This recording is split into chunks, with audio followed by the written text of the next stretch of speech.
especialistas de nuestro país, la Argentina y de la región, de manera de ir contribuyendo al conocimiento vital de ese espacio fronterizo junto con los procesos étnicos que allí tuvieron y tienen lugar. La intención de este ciclo de paneles es generar nuevamente un espacio de discusión, esta vez no nos queda otra que apelando a la virtualidad, de manera de continuar fortaleciendo el contacto y debate entre investigadores de diferentes latitudes, en este caso, en el caso del panel de hoy, en el estudio de fuentes etnohistóricas sobre fronteras étnicas. Este panel cuenta con el aval del Departamento de Historia, el Laboratorio Reserva de Arqueología y la Secretaría de Vinculación Social e Institucional de la Facultad de Ciencias Humanas de la Universidad Nacional de Río Cuarto, como así también el Centro de Investigaciones Precolombinas y el Archivo Histórico Fray José Luis Padrós de la ciudad de Río Cuarto. A continuación, le voy a dar la palabra al profesor Ernesto Olmedo, a quien ya han tenido el gusto de escuchar, miembro del equipo editorial de la revista Tefros, coordinador administrativo a su vez del Tefros, que va a estar a cargo de la presentación y moderación también del panel de apertura de este ciclo que hemos denominado las fuentes históricas bajo la lupa. Muchas gracias. Buenas tardes, muchas gracias Marcela, un gusto compartir este momento con todos ustedes. Antes que nada nos interesaría que conozcan cuáles son los objetivos que nos han movilizado para esta actividad. Uno de ellos está vinculado a ofrecer una actualización sobre los estudios etnohistóricos en vinculación con diferentes campos disciplinares de la historia, la antropología, la lingüística, la arqueología, las artes, la toponimia, entre otros, en los últimos 20 años. Y por otro lado, otro de los objetivos que también hemos pensado en el marco de la actividad es precisamente lo que vamos a hacer a continuación, discutir los avances en el campo de las investigaciones sobre la frontera sur y las problemáticas indígenas. Antes de darle la palabra al primero de estos prestigiosos panelistas, sí nos interesaría hacer algunas aclaraciones operativas que tienen que ver con el funcionamiento de la actividad. Hemos previsto que este panel tenga una duración de 1 hora 30 minutos o de 90 minutos, por lo tanto vamos a procurar ser respetuosos de ese tiempo. Por otro lado, cada uno de los panelistas tendrá una intervención de 15 minutos iniciales en su exposición. Previo a cada exposición, daremos lectura a unas breves líneas de sus vastas trayectorias académicas, asumiendo y aclarando que el recorte obedece a cuestiones de tiempo. El público participante podrá acercar al equipo organizador mediante el chat que está habilitado aquellas preguntas que desea hacerle a alguno de los panelistas. El público participante podrá, a su vez, no solamente acercar preguntas, comentarios o lo que fuere. Y aquello que no quede, digamos, no tenga esa posibilidad de ser analizado en el momento, por supuesto que va a ser de alguna manera atendido a posteriori por los panelistas. Por otro lado, el comité organizador va a agrupar ese conjunto de preguntas que reciba luego de las exposiciones, las va a transmitir a los panelistas quienes tendrán 3 minutos aproximadamente cada uno para responder y procuraríamos de esta manera hacer circular la palabra en torno de cada una de estas preguntas.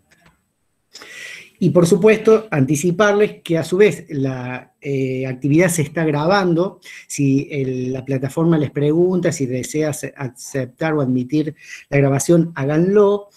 Pero nosotros a posteriori la vamos a incorporar en el canal de YouTube de Tefros para que quede a disposición, dado que esta cuestión tan dinámica a veces nos permite, o no nos permite, mejor dicho, aprovechar en plenitud el tiempo y la audición y la visualización de la actividad. Bueno, ¿Qué nos interesa también como parte de esta actividad? Que ustedes conozcan, además de estos objetivos que hemos presentado, cuáles son los ejes que les hemos propuesto a los panelistas para que incorporen en sus exposiciones. Uno de ellos está asociado a las trayectorias disciplinares y la investigación. Y entonces allí la pregunta es, ¿cómo se pueden pensar las fuentes ligadas al estudio de procesos de frontera con sociedades indígenas? Otro de los ejes está asociado a la pregunta, ¿qué metodologías resultan más apropiadas para el tratamiento de las fuentes? Finalmente, el tercer eje está pensado en torno de las trayectorias de estos prestigiosos panelistas. Precisamente les pedíamos allí que resumieran en forma sumaria los problemas que tuvieron que afrontar en su recorrido por archivos y documentos. Bueno, ahora sí vamos a dar comienzo a las exposiciones de este panel de apertura. Daremos comienzo a esta primera exposición que va a estar a cargo del doctor Diego Braco, quien es doctor en Historia y doctor europeo en Historia por la Universidad de Sevilla. Su adscripción institucional se desarrolla en la Universidad de la República Uruguay, Centro Universitario Regional Noreste, Polo de Desarrollo Universitario, Centro de Investigaciones Interdisciplinarias sobre la presencia indígena misionera en el territorio, patrimonio, región y fronteras culturales. Actualmente, el doctor Braco está codirigiendo un proyecto de investigación titulado El fin de las naciones indígenas en Uruguay, siglos XVIII y XIX, reconstrucción histórico-arqueológica de los escenarios geográficos, los paisajes culturales y los contextos históricos.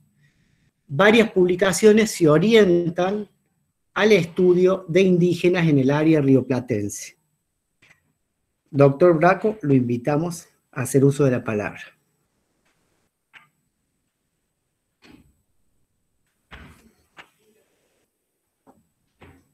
Buenas tardes.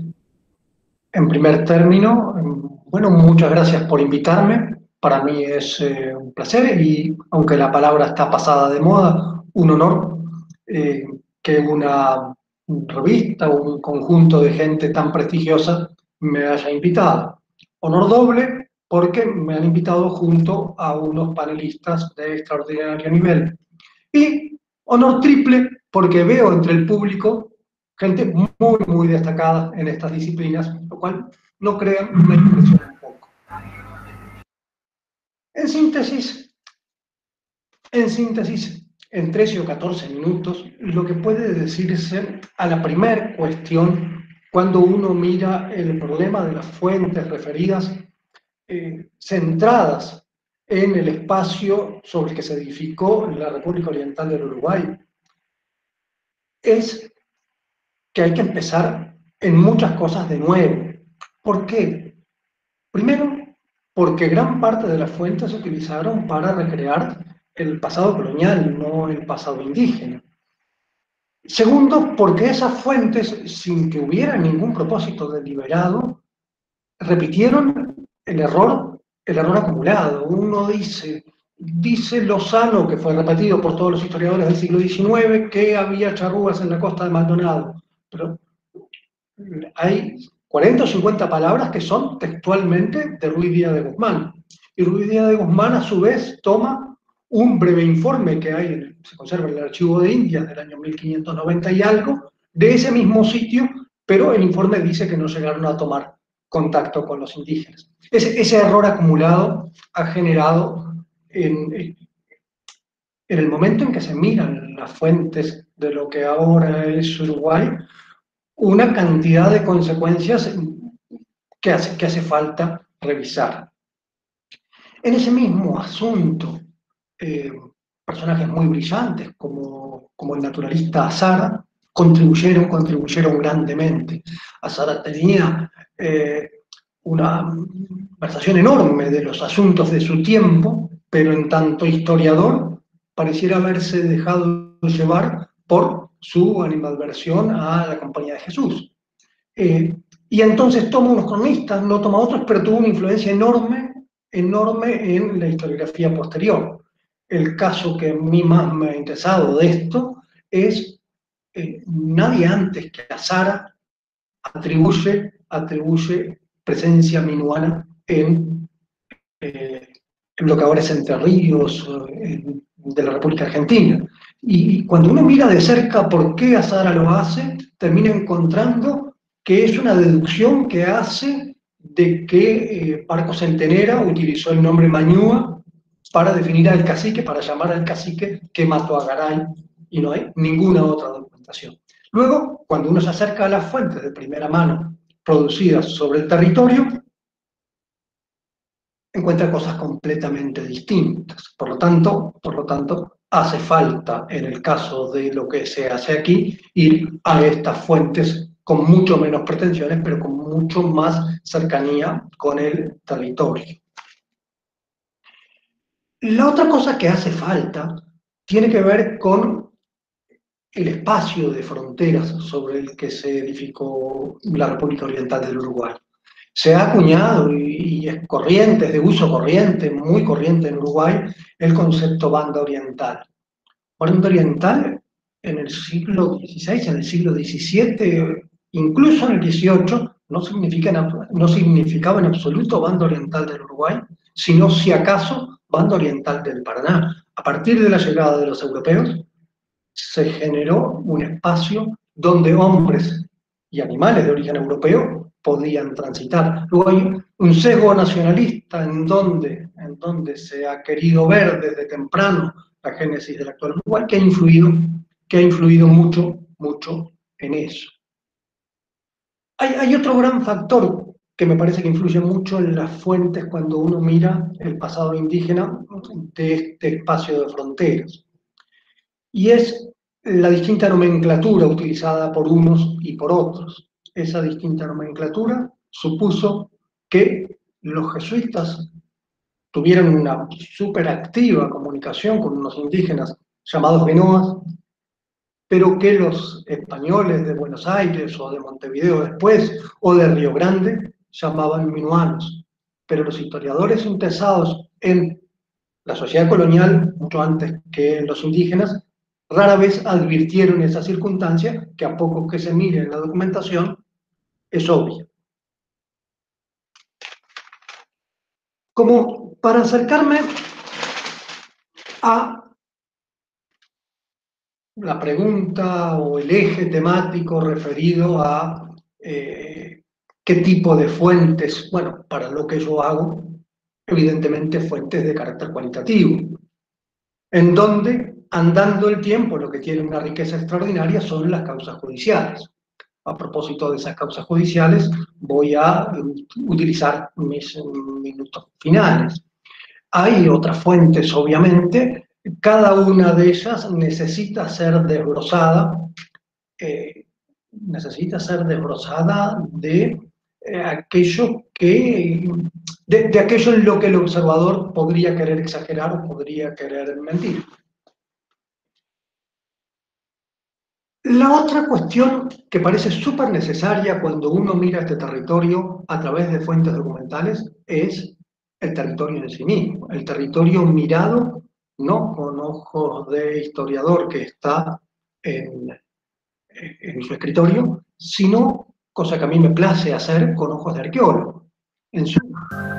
Hacer estas cuestiones, chequeando las fuentes. Perdón, ¿se ha cortado la comunicación?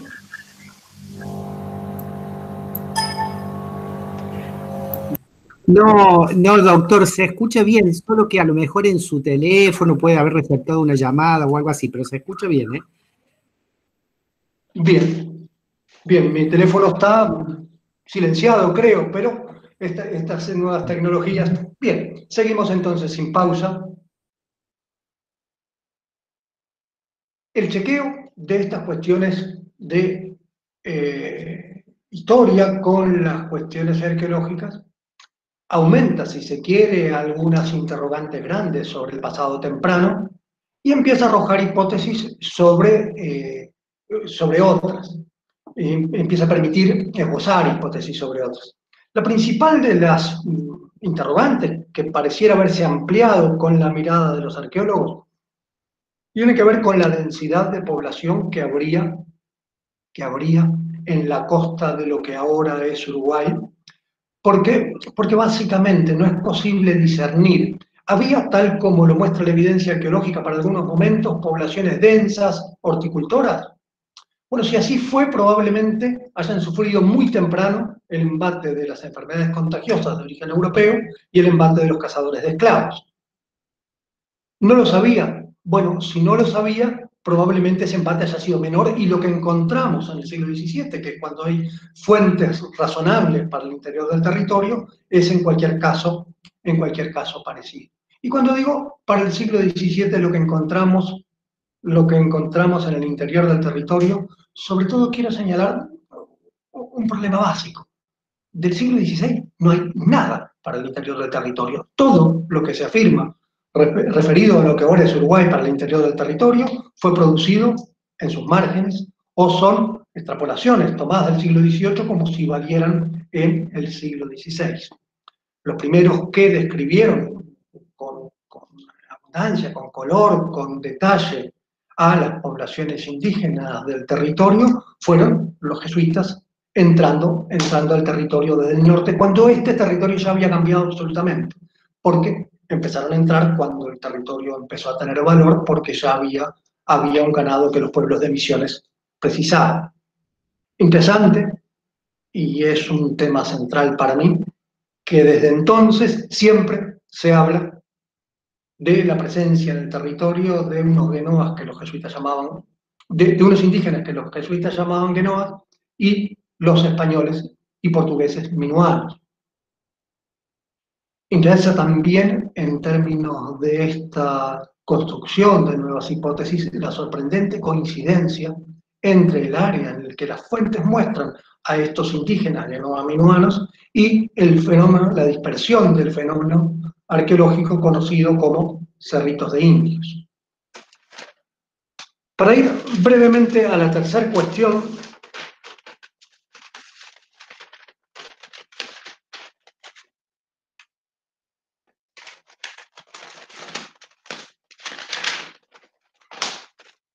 la primera cuestión que me parece obvia, pero a la que siempre hay que volver, es que en los archivos al final uno encuentra aquello que ha ido a buscar.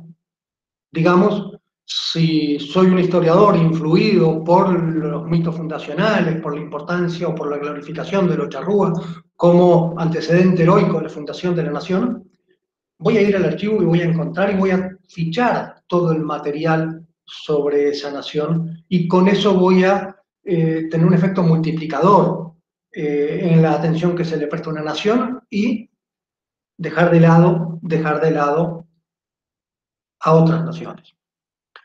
También, pero esto es obvio, hay una problemática muy evidente en las fuentes para las naciones indígenas de este territorio, referida a la disparidad de fuentes que hacen alusión a la violencia respecto de las que se ocupan de paz. Cuando hay guerra hay expedientes, y a veces hay muchos expedientes, y cuando hay paz hay una década en la que no hay cómo seguir a esas naciones indígenas.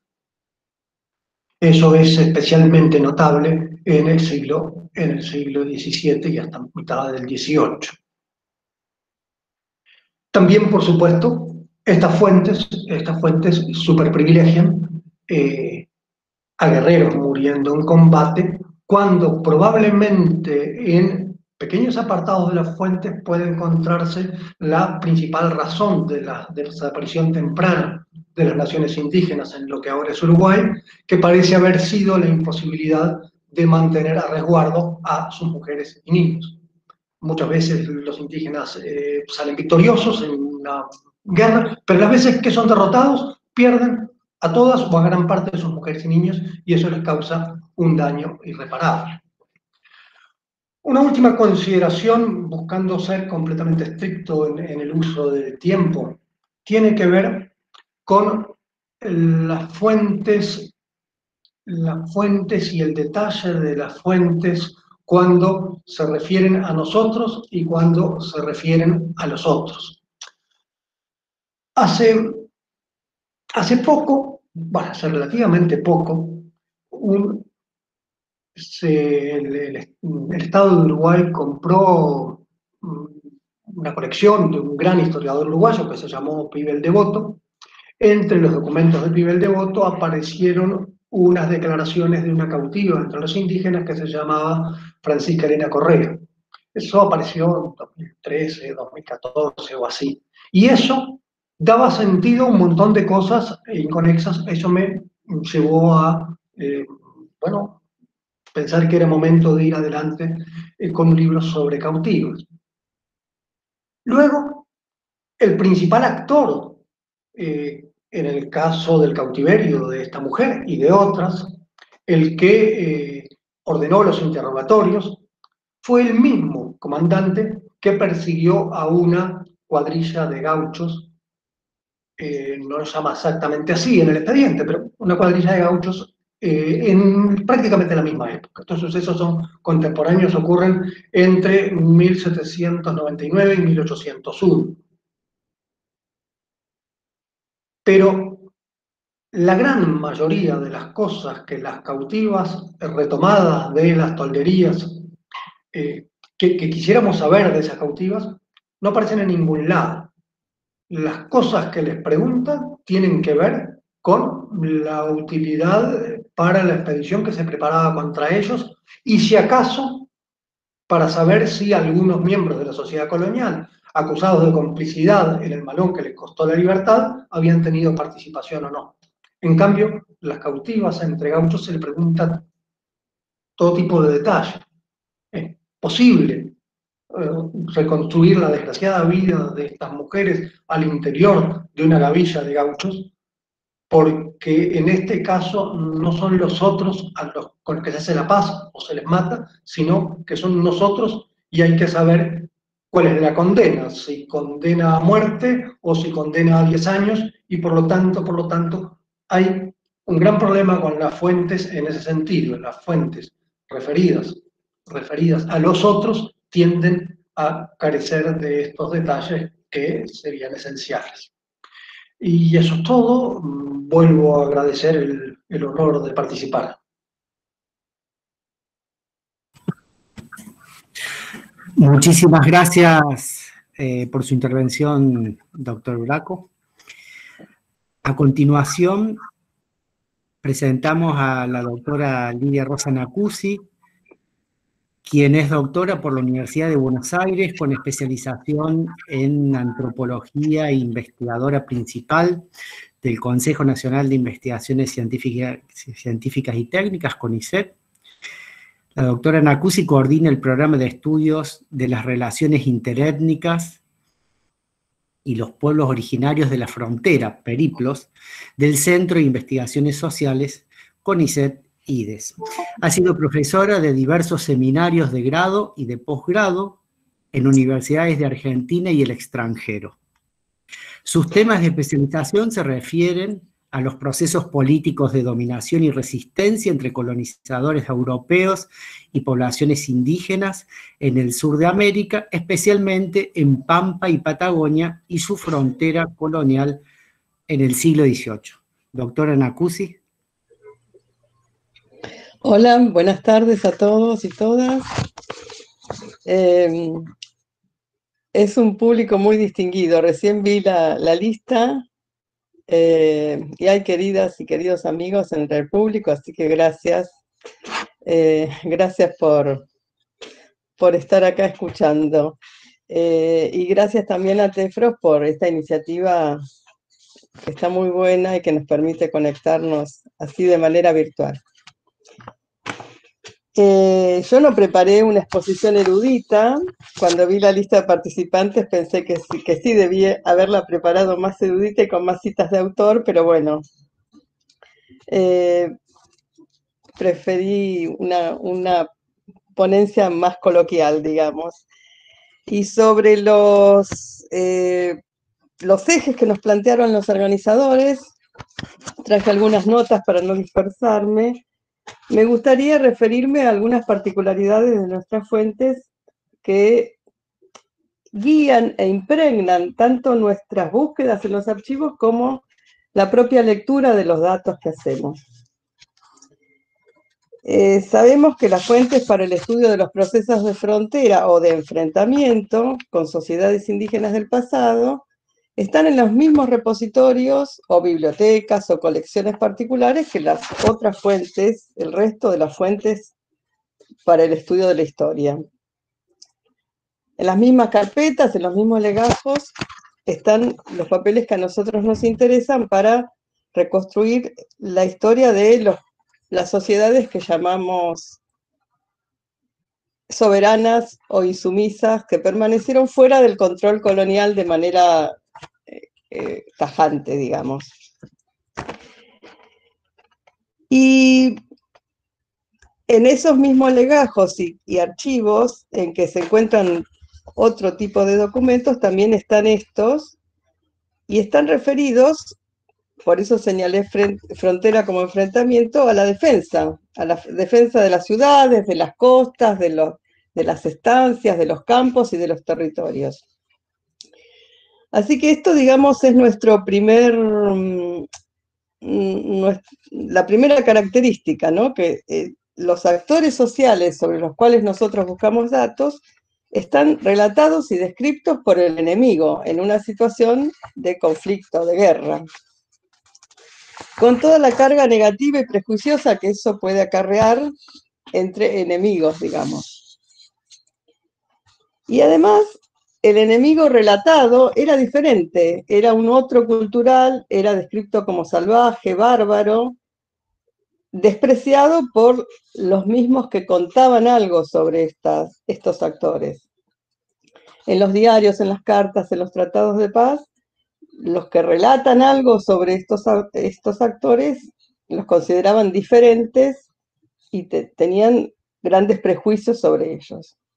Así que estas dos cuestiones se suman: la situación de enfrentamiento con el enemigo y la situación de etnocentrismo e incomprensión de prácticas por parte de los que describen a estos actores. Se puede pensar que ambos juicios pueden estar mezclados, que el enemigo se concibe como diferente o que el diferente se concibe como enemigo. ¿Cuál sería el primero? Pero también sabemos todos que en América, en este nuevo mundo, entre comillas, primero fue la incomprensión y lo diferente, digamos, la percepción de lo diferente. Si además de todo, además de estas dos cuestiones, nosotros como investigadores pretendemos identificar voces indígenas en las fuentes, tenemos que buscarlas detrás de informantes más o menos calificados, que son los que escriben, los que nos cuentan, lo que vieron, lo que escucharon, los que transcriben acciones o supuestos discursos de actores indígenas. Todos sabemos lo difícil que es escribir los hechos que relatan las fuentes. Los verbos no alcanzan, los tiempos verbales no alcanzan casi. Por ejemplo, uno explica lo que escribe un funcionario del Cabildo que le dijo un jefe de frontera en una carta sobre lo que ese jefe le comunicó, a ese jefe le comunicó un emisario del cacique de tierra adentro que llegó a comunicar que estaba de acuerdo con la paz.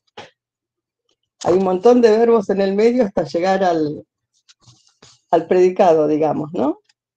Y aquí se solapan diferentes lugares: la ciudad, la frontera, los fuertes, la tierra adentro, y diferentes actores: el cabildante, el jefe de frontera, el emisario, el cacique.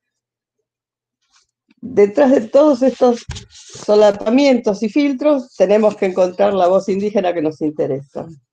Así que son como tres cuestiones que se suman: la situación de enemigo que describe al otro, y la cuestión de los múltiples filtros que tiene la voz indígena en nuestras fuentes.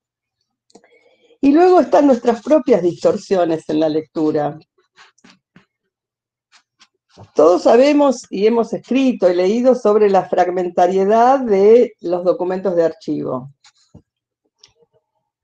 Pero, sin embargo, hay otra cuestión que quizás se podría llamar fragmentariedad de nuestra mirada sobre esos documentos.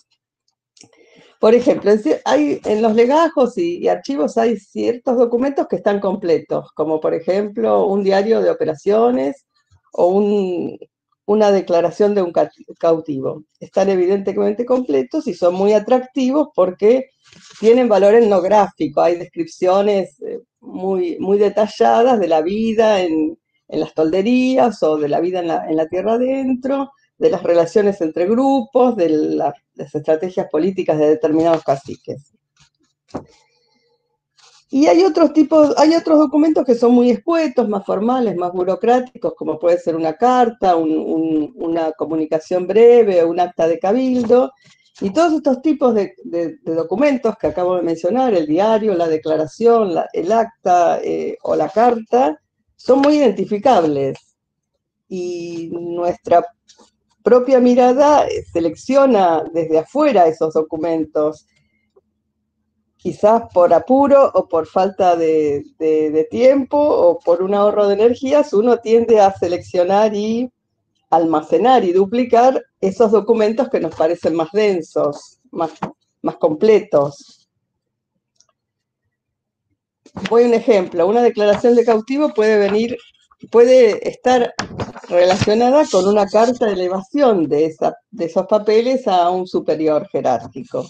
Y a la vez puede tener una relación con documentos que señalen que hubo negociaciones para lograr el rescate del cautivo o el intercambio por otros cautivos. Estas situaciones pueden estar mencionadas en las salas del cabildo: el rescate, la negociación por cuántos bienes sí o no se negociaba el rescate, y aún esta situación puede estar relacionada con un expediente judicial, porque muchos ex cautivos a veces mezclaban su situación con no se sabía bien si era ex cautivo o desertor. Entonces, muy fácilmente esas declaraciones pueden estar relacionadas con procesos judiciales. Es cierto que cada una de estas acciones dejaron rastros en diferentes colecciones documentales de los archivos. La carta estará por un lado, las actas de cabildo estarán por otro, las negociaciones para el rescate estarán en algún fondo sobre las cuestiones de hacienda de las instituciones coloniales. Otros documentos estarán en los fondos que correspondan a la frontera, etc. Y los judiciales en los fondos judiciales. Quizás para nuestra investigación no sea posible, tal vez ni sea necesario recomponer todas esas conexiones y encontrar todos esos lazos, pero no debemos perder la perspectiva de que existen y de que estamos observando dentro de esa fragmentariedad que tenemos, que sabemos que tienen los archivos, un aspecto todavía más fragmentario, ¿no? Y una segunda cuestión en nuestra mirada, y que ha quedado también bastante enmascarada por otras cuestiones de la crítica de fuentes y de la observación de los documentos con valor etnográfico, es que todos estos tipos de documentos, los que parecen más completos y los que no, los que tienen más descripciones y los que son más escuetos, todos son el producto de la burocracia colonial. Todos tienen algunos rasgos que nos permiten reconocer acciones de control, de normalización y de estandarización de la agencia colonial, que no solo se desplegaba sobre estos documentos en particular o sobre las instituciones de la corona, sino también sobre las personas y sobre los territorios que la corona dominaba. Y para pasar al segundo eje que nos propusieron, el de la metodología, y muy relacionado con esto que acabo de decir, debo reconocer que últimamente estoy como en un giro mucho más crítico sobre las fuentes y los contenidos, y quizás a lo que hubiera dicho en otro momento, de analizar en qué momento se produce la fuente, en qué lugar se produce la fuente, por ejemplo, sobre lo que veníamos hablando, si los registros se produjeron en un escritorio de la administración colonial o en una salida punitiva, en la frontera o en las ciudades, es diferente. Si el momento fue durante un momento de conflicto o un periodo de paz. Y también agregaría ahora reflexionar sobre el autor y el productor del texto. Esta diferencia entre el autor intelectual, digamos, y el escribiente, sobre el que tenemos cero datos, no sabemos quiénes fueron los escribientes, hay muy pocos datos sobre eso, y a la vez, en nuestro caso, tenemos que pensar en emisarios, en traductores, en chasques, en esos lenguaraces, no me salía la palabra, que pueden estar incluyendo otras voces en el escrito. Sabemos que tenemos el autor, el productor, pero además tenemos que pensar en esas otras instancias, en esos otros personajes que pueden agregar otras voces a los escritos. Y en relación a esto, autor, productor y otras posibles voces, pensar en la objetividad de los datos, ¿no? ¿Qué pueden estar influyendo los autores, los productores y los informantes en esas cuestiones que aparecen, que nosotros valoramos como datos para la investigación? Y para los posibles filtros que tiene la voz indígena, también ustedes saben que hay unas normas que dicen que hay que pensar qué, cómo, quién. Bueno, para el quién yo ahora agregaría un quién por tres, digamos. ¿Quién relata? ¿A quién se lo relata? ¿Y de quién recibe la información? Y a la vez pensar en esos tres quiénes, en qué situación social y política se encuentran entre sí, situación de subalternidad o de preeminencia, se encuentran entre sí quienes relatan y quienes reciben el relato y quienes producen la información, digamos. Para ir al ejemplo de la declaración de cautivos que mencioné antes, el cautivo es la voz explícita, la declaración de cautivo transcribe una voz explícita en el documento que es la de esa persona que está siendo interrogada. Pero también en esa situación hay un cuestionario preestablecido para tomarle declaración a esa persona. Hay testigos, hay oficiales, hay escribientes que están presentes en ese momento, que podrían estar funcionando como otras voces presentes en la declaración. Esto, el primer indicio, la primera desconfianza sobre esto surgió de ver muchas declaraciones de cautivos en serie, digamos. No solamente uno, cuando uno encuentra una le parece maravilloso y encuentra infinidad de datos y es un tesoro eso, pero cuando ve repetidas varias declaraciones de cautivos de personas diferentes, con tantos datos e información específica sobre los caciques, las relaciones parentales, las relaciones de alianza con otros caciques, los rumbos, las distancias, etcétera, etcétera, parece excesivo para unas personas que algunas habían vivido en la frontera, pero otras eran personas capturadas durante malones indígenas a poblados coloniales o a chacras, a pequeñas chacras, y era muy poco probable que supieran sobre la vida de tierra adentro y sobre que conocieran las lenguas indígenas. Tenían que pasar un periodo bastante largo antes de aprenderlas, digamos.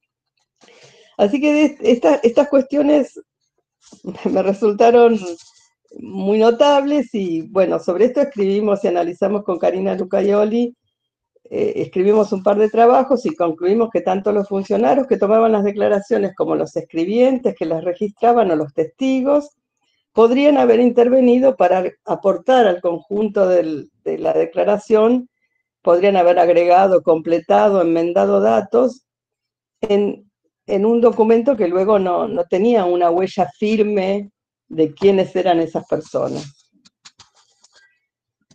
Y finalmente, para mencionar brevísimo, porque se me acabó el tiempo, los problemas que uno puede haber tenido en el tránsito por los archivos. Bueno, sobre esto ya también he escrito. Por la década de 1980 nos decían que ya no había nada más en los archivos para averiguar sobre los pueblos nómades. Y bueno, todos nosotros, muchos de los que están acá hoy escuchando, con nuestras investigaciones, nuestros trabajos y publicaciones, hemos demostrado que eso no era así.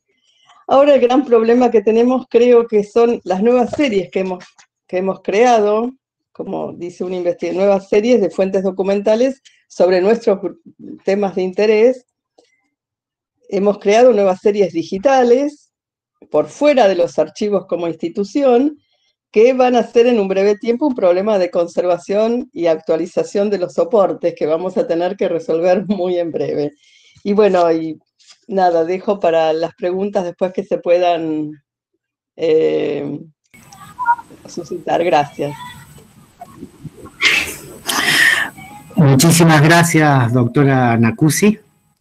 Queremos aprovechar para recordarles que está habilitado el chat para quienes deseen hacerles preguntas a los panelistas. Habíamos anticipado que una vez que concluya la ronda de la primera exposición de los panelistas, ahí socializaríamos estas preguntas para que ellos puedan dar respuesta. Bueno, vamos a presentar ahora al último de los panelistas, al doctor José Manuel Zavala Cepeda, quien es doctor en antropología por la Universidad de la Sorbonne Nouvelle Paris III. Se desempeña como profesor de la Universidad de Chile y miembro de equipos internacionales de investigación en Chile, España y Estados Unidos. Ha sido profesor en distintas universidades de Chile y del extranjero, especializado en los estudios de las relaciones entre sociedades coloniales y pueblos indígenas, en particular el pueblo mapuche. Actualmente dirige un proyecto interdisciplinario sobre los lavaderos de oro de la Araucanía del siglo XVI y su impacto en la sociedad mapuche. Ha publicado numerosos libros, capítulos de libros y artículos científicos en el ámbito nacional e internacional, tanto de manera individual y en coautoría. Doctor Zavala Cepeda, adelante, por favor. Hola, buenas tardes a todas y a todos. ¿Se escucha bien? Sí. Bueno, en primer lugar quiero agradecer la invitación a Tefron, ¿no? A la profesora Tamagnini, al profesor Ornedo y a Graciana Pérez la oportunidad de participar en este panel. Siempre es grato encontrarse a nivel internacional y latinoamericano, y por otra parte eso también me obliga o nos obliga a salir un poquito de lo que estamos y repensar o bien reflexionar sobre temas que son comunes y que a la vez permiten hacer cierta síntesis. Bueno, también agradecer la oportunidad, porque el público realmente es distinguido. Yo no sé si en situaciones físicas podríamos reunir tantas personalidades distinguidas y bueno, esperamos estar a la altura. Siempre hablar en último término, quizá uno va a repetir ciertas cosas, pero en esta ocasión yo voy a preferir leer algo que escribí en esta oportunidad para para manejar bien el tiempo, ¿ya? Bueno, voy a tratar de compartir pantalla. Presentar ahora, ¿no? Sí, presentar ahora. Una ventana. Pero tengo que ir a abrir el documento primero.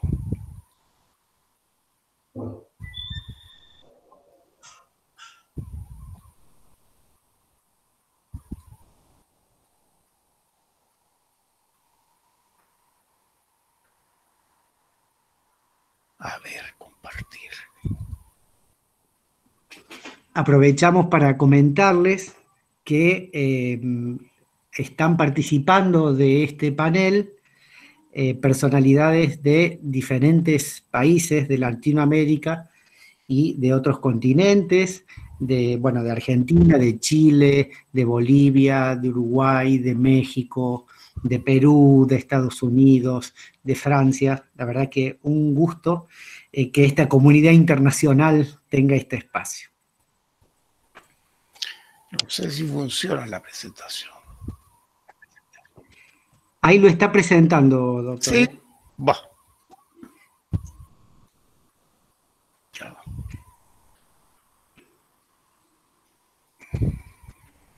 Tiene que tomar el recaudo que el documento que va a presentar esté abierto, para que una vez que pone presentar pantalla pueda acceder a él. Sí, ahora sí.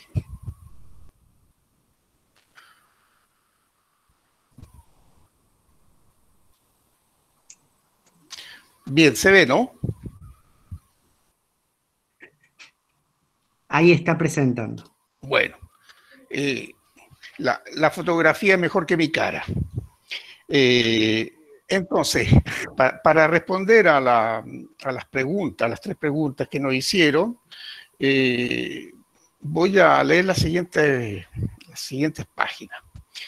Pensar las fuentes relativas a procesos de frontera con sociedades indígenas es pensar las fronteras indígenas. ¿Qué entendemos por fronteras indígenas?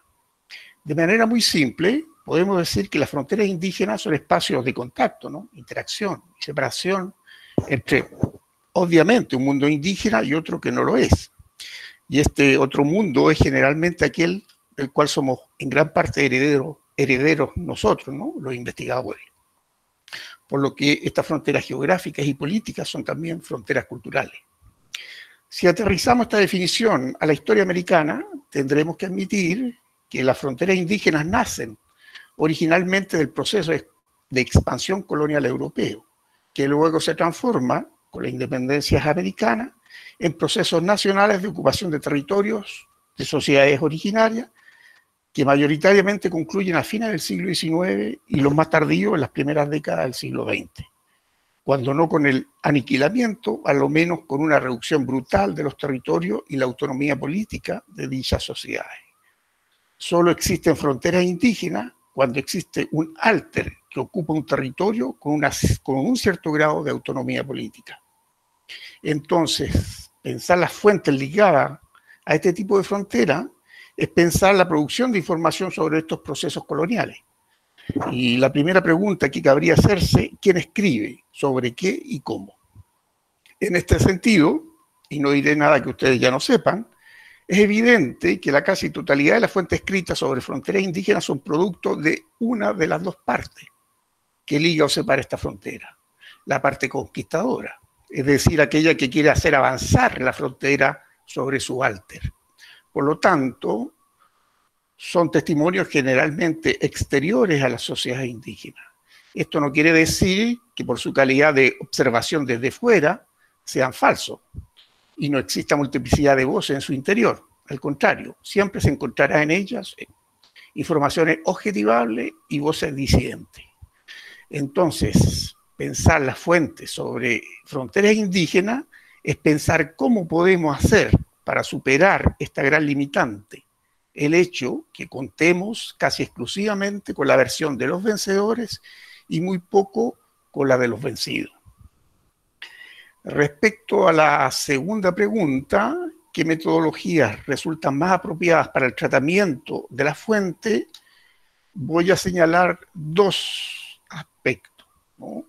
Uno que tiene que ver, y con esto no voy a decir nada nuevo para la mayor parte de los auditores, ¿no? La lectura crítica y etnográfica de la fuente, y en segundo lugar la importancia de la interdisciplina. En relación al primer punto, la lectura crítica y etnográfica de la fuente, todos sabemos, ¿no es cierto?, que las fuentes no son un reflejo de la realidad, son interpretaciones de la realidad, que están culturales e ideológicamente condicionadas. Por lo tanto, siempre conviene mantener la vigilancia epistemológica y una actitud crítica frente a ellas.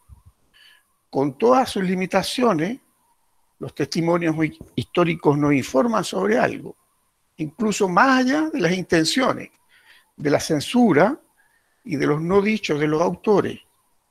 De allí la importancia de leer entre líneas, de buscar en los detalles y en los rincones de los textos, de hacer aflorar las voces ocultas que pudieron filtrarse en los documentos. Es decir, tratar de etnografiar la fuente en la perspectiva de una descripción densa, como lo plantea Clifford Geertz. En segundo término, respecto a la interdisciplina, que se trata de ir más allá de las fuentes escritas, podemos decir que una cuestión fundamental, en vista de las limitantes metodológicas del acercamiento histórico a las fronteras indígenas, es la necesidad de acudir a otras disciplinas. Y esto puede seguir dos vías. O bien el historiador o la historiadora trata de incorporar datos y aplicar metodologías propias de otras disciplinas, o bien trabaja colaborativamente con investigadores de otras disciplinas que le aportan y le complementan en este sentido. ¿Qué disciplina?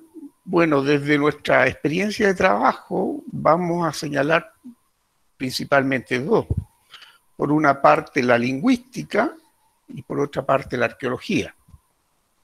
La lingüística, a partir de nuestra experiencia, podemos mencionarla en su sentido más amplio, ¿no? Podría ser etnolingüística, sociolingüística, lingüística comparada, traductología, porque el estudio de las lenguas en contexto de fronteras, indígenas o no, es muy importante el estudio de las lenguas, puesto que una frontera es por definición un problema comunicativo. El alter fronterizo puede ser un amigo o un enemigo, pero en ambos casos tendremos que buscar la manera de comunicarnos con él. Las relaciones fronterizas son relaciones lingüísticas y generalmente interlingüísticas, puesto que ponen en juego dos o más lenguas y por lo tanto plantea la cuestión de la interpretación y de la mediación entre lenguas. También es relevante aquel ámbito donde la lingüística se cruza con la geografía. Me refiero en particular a la toponimia, y las fuentes históricas contienen este tipo de datos, como lo contienen igualmente las cartografías antiguas y también las actuales, porque las personas mueren, las lenguas desaparecen, pero los nombres de los lugares quedan. De ahí la importancia del trabajo de campo en el estudio de las fronteras indígenas, pues los paisajes hablan y los condicionamientos geográficos a los que se enfrentan las sociedades a través de los siglos son, en su gran mayoría, los mismos. La toponimia local, aquella que se ha mantenido entre los habitantes de los lugares, a veces conserva términos que se han perdido en los registros oficiales. Por otra parte, la antroponimia o onomástica es otro ámbito de la lingüística, esta vez más bien cruzado con la antropología, que puede ser de interés en el estudio de las fronteras indígenas. Los registros onomásticos se encuentran en las fuentes históricas, pero igualmente en los descendientes de quienes vivieron esos procesos. Cómo se llaman las personas puede ser revelador de cómo una sociedad entiende la filiación, la herencia, la alianza, la adopción, las jerarquías sociales y su relación con el mundo natural y sobrenatural. Sobre lo anterior, podemos citar el ejemplo del actual proyecto interdisciplinario que estamos desarrollando, sobre los lavaderos de oro de la Araucanía del siglo XVI, en conjunto, ¿no es cierto?, con los arqueólogos Tom Dillehay y Francisco Javier Medianero y la traductóloga Gertrudis Payas. En este caso, aquí la toponimia y la antroponimia han resultado vitales. Respecto a la toponimia, cuando hablamos de lavaderos de oro estamos haciendo alusión a yacimientos auríferos que tienen una permanencia geológica importante, donde se encuentra oro hoy en día u oro en el pasado. Y la geología nos puede proporcionar con cierta exactitud la composición mineralógica de un determinado lugar. Siendo el oro reconocible en forma natural, lo que se denomina oro nativo, es lógico que los lugares de gran abundancia porten esa marca en su designación. De ese modo, durante el trabajo de campo, el proyecto mencionado, pudimos observar que allí donde la documentación histórica y los registros geológicos señalan la existencia de placer aurífero, casi siempre se encuentran señalados esto en la toponimia local. En este caso aparece generalmente el término mapudungún milla, ¿no es cierto?, que significa oro. Por otra parte, milla, el término milla, no solo se encuentra en la toponimia, sino también en la onomástica mapuche, desde el siglo XVI hasta la actualidad, lo cual es indicativo, como bien lo ha señalado nuestra colega Gertrudis Payas, del valor cultural y simbólico de este metal. Aunque aparentemente pareciera que el oro no despertó el interés de la sociedad mapuche, y por lo tanto esto parece como contradictorio y nos obliga a indagar más al respecto. Volviendo a la toponimia, nos hemos encontrado que en algunos lugares de antiguos lavaderos de oro aparece no solamente el término milla del mapudungún, sino que en otras ocasiones el término quechua para oro, para veta de oro, que es coya, ¿no? Coya, además de hacer referencia a una mujer de la élite, también hace referencia a una veta de mineral precioso, generalmente de oro o de plata. Y por lo tanto, pero también en algunos casos hemos encontrado combinados los dos términos, coya y milla, dentro del área mapuche. Y por lo tanto esto nos pone frente a la interrogante de saber cómo viajan ciertas palabras más allá de sus áreas lingüísticas reconocidas, y en este caso específico nos plantea la interrogante del límite austral de la expansión inca y su colonización minera. En segundo lugar, en otro lugar referido a la arqueología, al aporte de la arqueología para el trabajo historiográfico o etnohistórico, podemos decir que reconocer, analizar y imaginar el paisaje, las construcciones y los objetos asociados a la frontera indígena es vital para superar las limitantes de la fuente escrita. En este sentido, lo más simple, creo, es argumentar a través de un ejemplo, ¿no? Y este va a ser respecto a las investigaciones que hemos llevado a cabo, también con un equipo interdisciplinario, sobre los parlamentos hispano-mapuche, equipo en que igualmente participó el profesor Tom Dillehay y la profesora Gertrudis Payas. Ahora bien, el trabajo arqueológico nos ha permitido en gran parte complementar y confirmar información que aparece en la documentación histórica. En primer lugar, para identificar los sitios donde se realizaron estos encuentros diplomáticos, ¿no es cierto?, estos tratados, se pudo contar con la toponimia que la Araucanía posee una gran continuidad histórica, debido a lo tardío de los procesos de colonización chilena y al menor crecimiento urbano. De este modo, hubo una coincidencia de mediana a alta entre la toponimia y las características del paisaje actual y los referentes geográficos y toponímicos que entregan las fuentes históricas y cartográficas. Por otra parte, las excavaciones arqueológicas en los sitios preidentificados en base a las indicaciones de fuente y al trabajo de campo, que consistió en recorrido de superficie y en informaciones etnográficas, dieron datos que complementan, ¿no es cierto?, ratifican o se adicionan al análisis etnohistórico. Principalmente, yo diría, tres tipos de datos. En primer lugar, que los sitios, y aquí voy a, no se me había olvidado pasar, esto es un poquito respecto a los lavaderos de oro, la investigación actual sobre los lavaderos de oro, y se refiere a los parlamentos identificados entre fines del siglo XVI y principios del siglo XIX y sus localizaciones geográficas. Acá está más preciso, o sea, hay un zoom. Entonces, primero que los sitios de los parlamentos son generalmente sitios históricos, es decir, corresponden a una cronología de algunos siglos y no son sitios propiamente prehispánicos, y o sea, no presentan una ocupación previa, prehispánica. Las capas de ocupación son poco profundas, ¿ya? Creo que por acá hay algunas imágenes, acá hay un pozo. Esto es este lugar es el del Parlamento de Quilín, ¿no? A lo más la capa cultural llega a 10, 20 o 15 centímetros. Ahora bien, ¿cómo se interpreta esto? Se interpreta en el sentido que serían producto de que estos sitios de parlamento son producto de las nuevas dinámicas creadas por la irrupción europea. O sea, son sitios que se generan a partir de la presencia europea. En segundo lugar, los sitios, en segundo lugar, se trata de sitios específicos de parlamento, es decir, son sitios políticos, sin otra función, ¿no? No están estrechamente ligados a emplazamientos de otro tipo, como pueden ser sitios habitacionales, cementerios, talleres o lugares rituales. ¿Ya? Vamos a poner otra imagen por acá.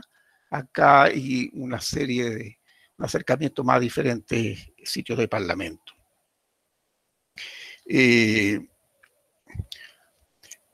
Esto se puede interpretar entonces como que en su elección se busca una cierta neutralidad político-territorial, puesto que al ser sitios de encuentro intraétnico entre diversas comunidades mapuche y al mismo tiempo interétnico entre mapuche y huinca, se busca que no estén políticamente asociados a un grupo en específico, que no interfieran en otro tipo de actividad y que den garantía de accesibilidad y de seguridad a los diversos participantes. En tercer lugar, el material cerámico encontrado en los sitios de parlamento es heterogéneo, ¿ya? Tanto en su estilo como en sus materias primas. En uno o dos sitios se encuentran restos de loza española, particularmente en Lonquilmo, ¿ya? Y algunas manos de molero o piezas líticas. Esto puede ser significativo y coincidente con la documentación histórica, con el hecho que cada grupo llevó sus propios utensilios para comer, para beber o para hacer ceremonia, lo que explica la diversidad de materiales y lo utilitario de los mismos, que una vez usados se fraccionaron intencionalmente o no.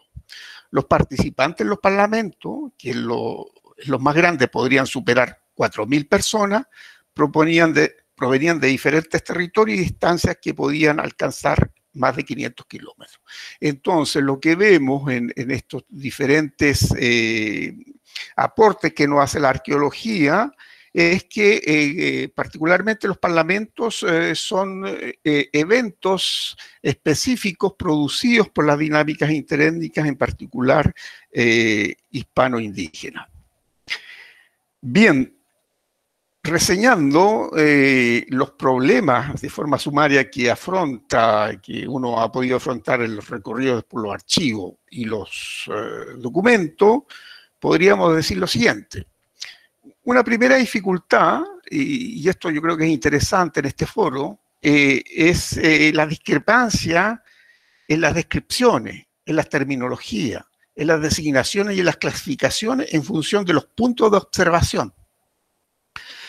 Es decir, los diversos frentes desde los cuales se genera la fuente sobre un mismo alter ego. Por ejemplo, desde los frentes Atlántico, Pacífico, para el gran espacio de dinámicas culturales indígenas de la Araucanía, de los Andes, la Pampa, la Patagonia. Es decir, desde el ángulo donde esté uno mirando los eventos, los va a ver con un prisma diferente. Un segundo problema que está relacionado con lo anterior y que yo creo que ya lo han mencionado, es la dificultad o imposibilidad de identificar los criterios en base a los cuales en las fuentes se clasifican los grupos y pueblos, particularmente las inconsistencias y discrepancias entre los etnónimos o gentilicios, ¿no? Este es un problema en que se enfrenta cualquier historiador. Y otras cuestiones más generales también es la diferencia, ¿no es cierto?, existente entre las fuentes más narrativas, como las crónicas, por ejemplo, y las fuentes más administrativas, ¿no? En que nos hablan de aspectos que a veces no pueden ser bien combinados. Y finalmente, podríamos decir que la dificultad del trabajo interdisciplinario y colaborativo, siempre es más difícil trabajar entre varios, ¿no? Y particularmente desde diferentes perspectivas, con diferentes métodos y con diferentes lenguajes, ¿no? Por ejemplo, particularmente la arqueología, ¿no es cierto?, tiene una entrada territorial al análisis, ¿ah?, en primer término, y desde la historia una más bien temporal y cronológica. Bueno, y eso sería mi exposición. Muchas gracias.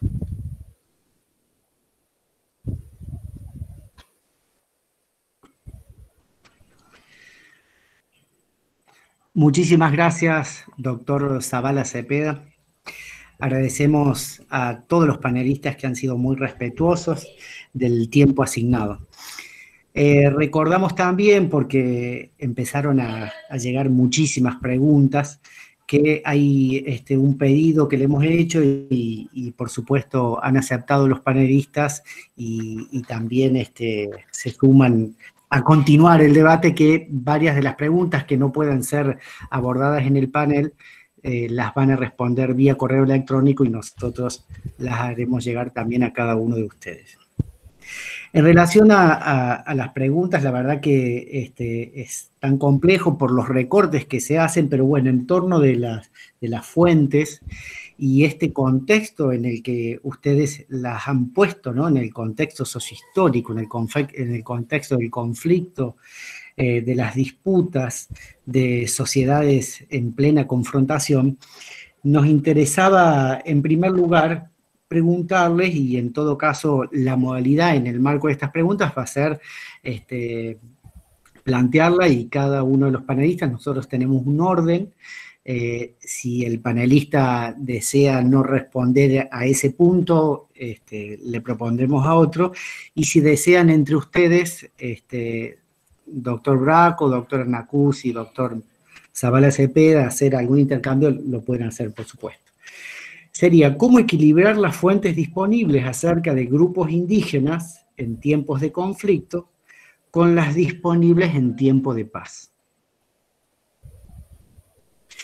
Nosotros habíamos propuesto que la doctora Lidia Nacuzzi tomara la posta en la respuesta a esta primera pregunta general.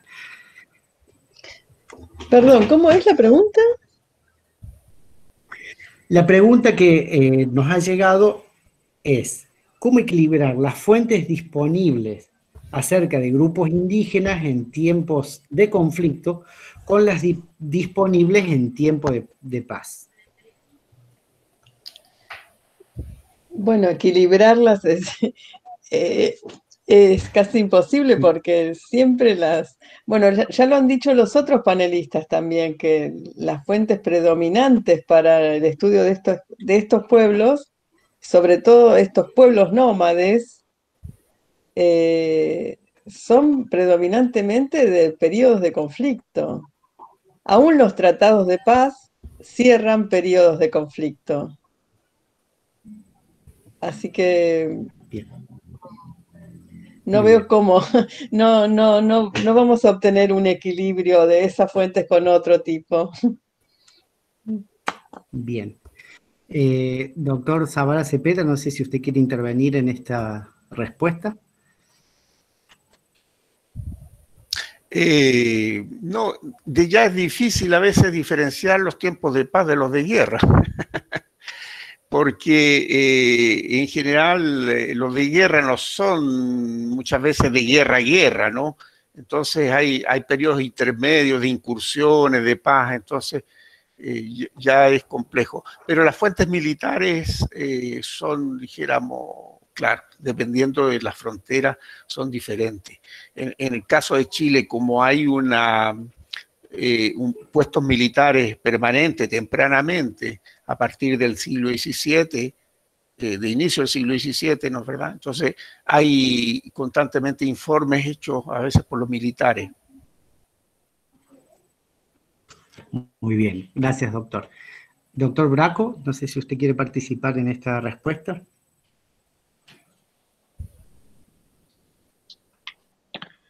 Bueno, brevemente, para la región hay algunas fuentes sobre circunstancias de paz, especialmente producidas por religiosos de la Compañía de Jesús, que intentaron muchas veces persuadir, sobre todo a estos indígenas, a los Guenoa-Minuan, de que se vinieran a la vida en reducción. Por lo tanto, en ese caso hay bastantes fuentes en circunstancias de paz, pero igual es extremadamente difícil saber algo acerca de los vínculos afectivos al interior de una nación indígena, digamos, a mediados del siglo XVII.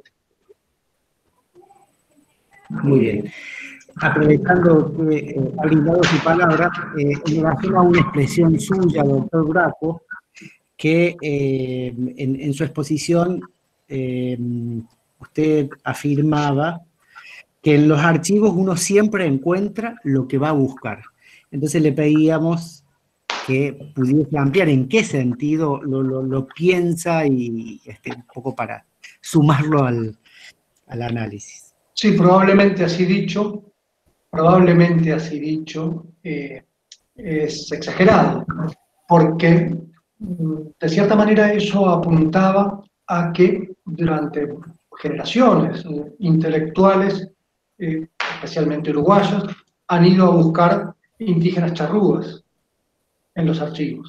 Y eso ha ocurrido en gran medida porque los constructores de mitos identitarios del último tercio del siglo XIX, los charrúas les resultaron funcionales y por lo tanto son importantes a lo que es hoy Uruguay. Por lo tanto, muchos otros indígenas no fueron tenidos en cuenta en función de esa importancia social o histórica de los charrúas. Básicamente la afirmación, o lo que quiere decir la afirmación, es que el investigador que va a buscar charrúas, eso es lo que ficha, eso es lo que encuentra. No puede al mismo tiempo fichar sobre gauchos y al mismo tiempo sobre la suerte de los niños y al mismo tiempo sobre la circulación de rumores en los espacios de frontera, porque entonces su tarea es imposible. En ese sentido fue la expresión. Muy bien, muchas gracias. Aquí hay una solicitud para que la doctora Nacuzzi amplíe la noción de otras voces y de voces insumisas. ¿Cómo analizar las fuentes para observarlos? Sí, yo me refería a pueblos insumisos por este tipo de pueblos nómades, bárbaros, salvajes descritos en las fuentes, no voces insumisas, sino pueblos insumisos. Lo de las voces diferentes, bueno, yo di alguna punta ahí en la exposición. Esto de ver quién relata, de dónde obtuvo la información, de quién obtuvo la información y a quién la quiere comunicar, tal vez sería una forma de identificar esas posibles otras fuentes de información que están en los documentos que consultamos ahora. Sería una forma de acceder a esto de las voces, de las diferentes voces. Sobre esto hemos escrito en el Mundo Andino del año 2015, por ahí salió un artículo que hemos escrito con Lucayoli sobre las declaraciones de cautivos, que es el ejemplo que tomamos para este tema de las diferentes voces. Muchas gracias. Aquí hay una pregunta para el doctor Zavala Cepeda, y es la siguiente. ¿Qué sucede cuando la arqueología contradice o no confirma lo que dicen las fuentes escritas? En ese caso, ¿hay preeminencia de las fuentes escritas sobre las fuentes arqueológicas para tiempos históricos?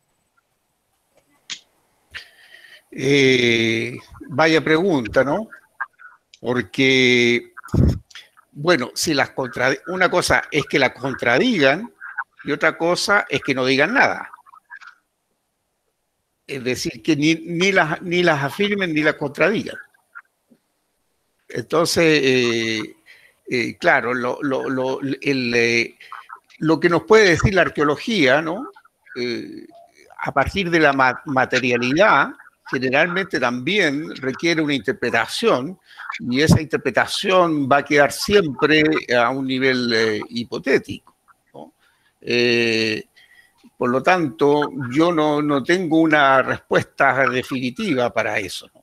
Lo que ha sucedido en el caso de nuestro trabajo es que algunas cosas las ha podido confirmar, otras no las ha podido confirmar.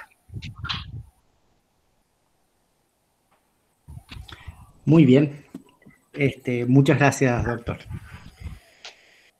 Aquí hay una pregunta, en realidad no está puntualizada para alguno de ustedes en particular. ¿Qué críticas se pueden hacer sobre esas fuentes, pensando en el material heurístico en base al cual ustedes han trabajado? Le proponemos al doctor Bracco si quiere hacer una intervención. Bueno, parece de un interés y de una enorme amplitud. Preciso, por favor, que se me repita la pregunta, porque el alcance no termino de... Bien, la pregunta es en relación al material con el que usted ha trabajado, ¿qué críticas de alguna manera pueden señalarse de las que ha venido realizando a esas fuentes? Sí, es muy general.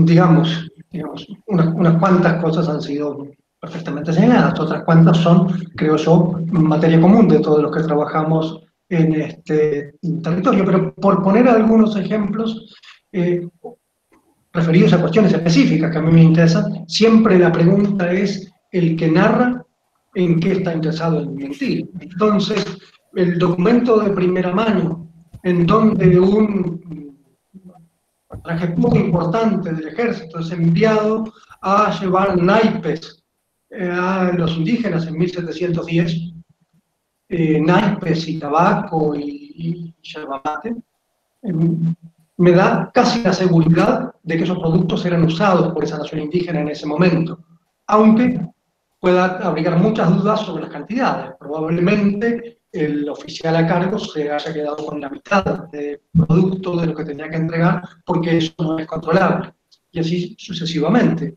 Si es que estoy entendiendo correctamente la pregunta. Bien. No sé si en relación a las críticas a estas fuentes, el doctor Zabala Cepeda o la doctora Nacuzzi quisieran hacer algún comentario. No, lo que yo podría decir es que siempre una misma fuente siempre se puede leer de manera diferente. Y por lo tanto siempre se pueden encontrar diferentes cosas, ¿no? Por ejemplo,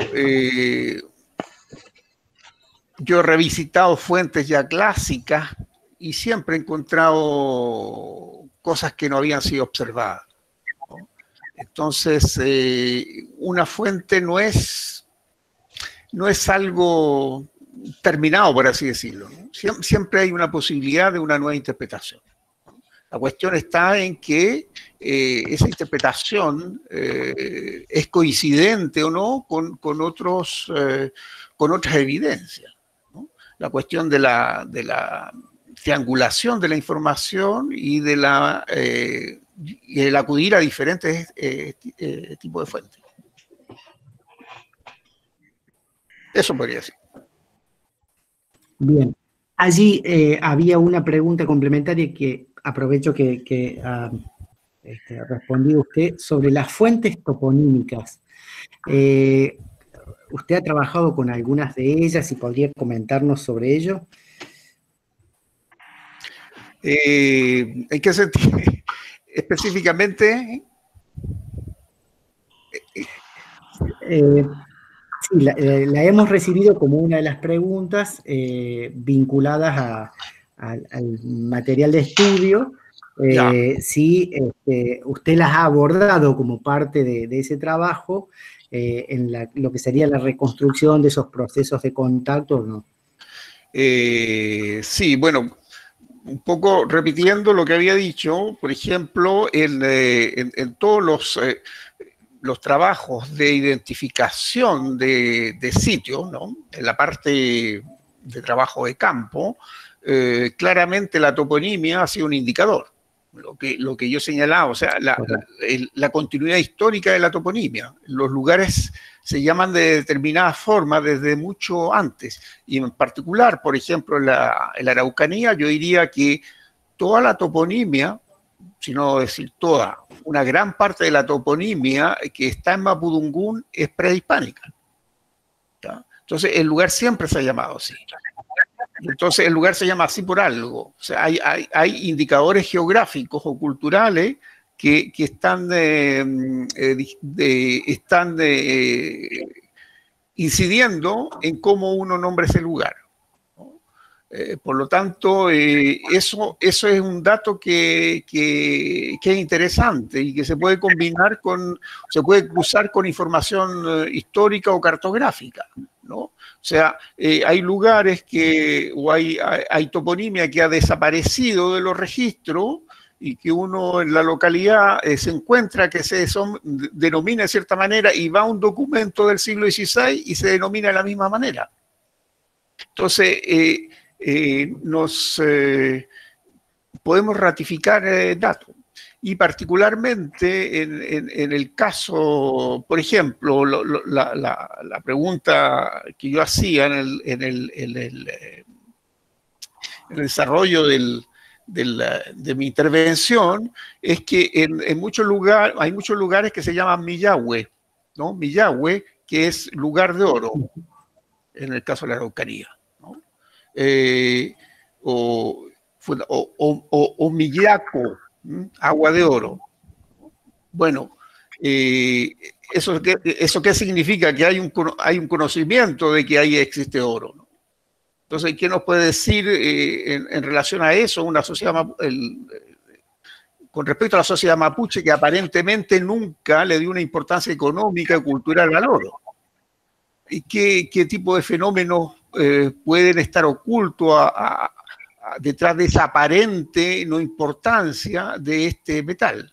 ¿Y qué nos puede decir sobre el pasado, fundamentalmente colonial o prehispánico, del rol que jugó el oro en esos territorios? Eso es como ejemplo. Bien, muchas gracias. Acá hay una pregunta para la doctora Nacuzzi, que es la siguiente. Hace varios años, la voy a leer textual, Lidia problematizó en un trabajo pionero la clasificación y nominación de las poblaciones indígenas y sus líderes a partir de las fuentes documentales no indígenas en el período tardocolonial. Al menos hasta mediados del siglo XIX, esto continúa con cierta claridad. Entonces la pregunta, las omisiones y las distorsiones de las fuentes no indígenas con respecto al mundo indígena, ¿en qué medida dependen de las prácticas diplomáticas fronterizas? A ver, la última parte, las omisiones. ¿Me podés repetir? Sí, por favor. Las omisiones y las distorsiones de las fuentes no indígenas con respecto al mundo indígena, ¿en qué medida dependen de las prácticas diplomáticas fronterizas? Y sí, las prácticas diplomáticas deben incidir bastante en esas omisiones. Sin embargo, las prácticas diplomáticas siempre trataban de superar periodos de conflicto, así que serían, digamos, las menos nocivas para la producción de registros escritos, digamos, ¿no? Serían momentos de acercamiento y de diálogo entre diferentes grupos culturales. Entonces, quizás justamente las prácticas diplomáticas no serían el problema, serían un momento de descompresión, digamos, de momento de mayor observación y de registro un poco menos deformado, creo. Muy bien. No sé si está contestada la pregunta. Muy bien. Muchas gracias, doctora. Antes de hacer el cierre, no sé si entre los panelistas hay alguna inquietud, algún comentario entre las exposiciones, algo que quisieran agregar, si no, procederíamos ya al cierre.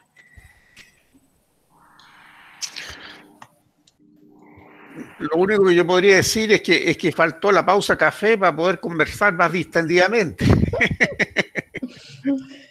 Sí, acá no nos podemos superponer y hablar todos juntos, ese es el único problema.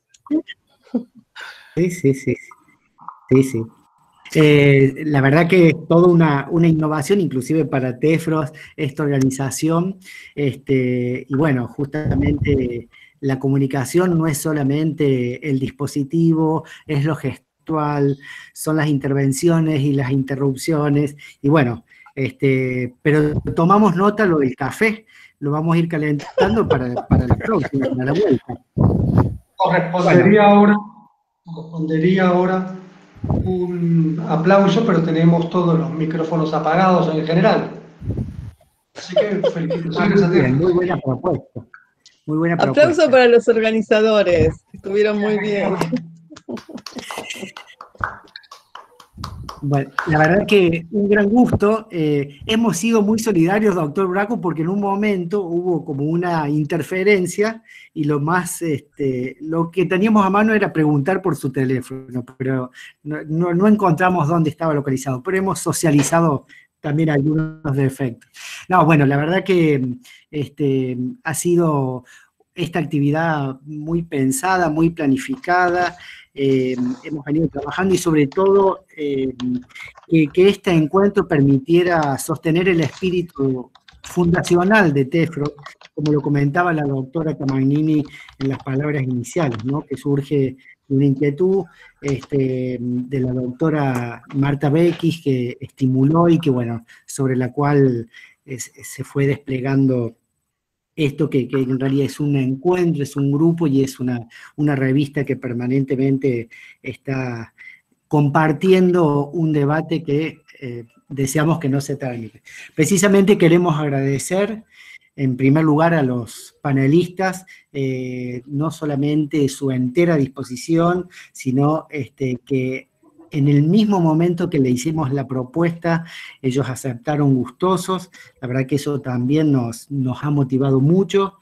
Queremos agradecerles a los 97 participantes de este encuentro. Habíamos comentado y lo vamos a recordar que están intercambiando diferentes latitudes: Argentina, Brasil, Bolivia, Chile, Perú, México, Estados Unidos, Francia y por ahí Uruguay, y por ahí pecamos de que se nos haya pasado alguno. Resaltamos también que, bueno, en estos momentos difíciles y complejos que estamos viviendo, no ha hecho excepciones la situación. Valoramos que se hayan sumado a esta iniciativa de manera de no interrumpir el debate y fortalecer ese intercambio en torno al estudio y la problematización de diferentes campos disciplinarios y líneas de investigación vinculados precisamente con múltiples dimensiones de las fronteras étnicas. Aprovechamos este espacio también para recordarles que en muy poquitos días va a salir el número 2 del volumen 18 de la revista TEFROS, que es una revista de acceso libre que está a la mano de quien lo desee, y por supuesto invitarlos también a que ustedes puedan sumarse con sus escritos, con sus aportes en este intercambio que publicamos periódicamente en la revista. Y finalmente, la última de las invitaciones, no se van a salvar tan fácil de nosotros, es precisamente redoblar el compromiso y la invitación, porque precisamente este es un ciclo de paneles virtuales y en los comienzos del mes de agosto vamos a hacer un nuevo encuentro y la verdad que sería muy valioso contar con la presencia de todos ustedes. Así que, bueno, les deseamos que terminen bien la tarde, les agradecemos, a su vez recordamos que todas las preguntas que no pudieron ser socializadas las vamos a hacer llegar a los panelistas y ellos han comprometido responderlas para que podamos compartir ese material, ese rico material de intercambio, y por supuesto en el canal de YouTube de Tefros va a estar la grabación del encuentro. Muchísimas gracias a todos y hasta la próxima. Chao. Bueno, chao. Hasta la próxima. Gracias.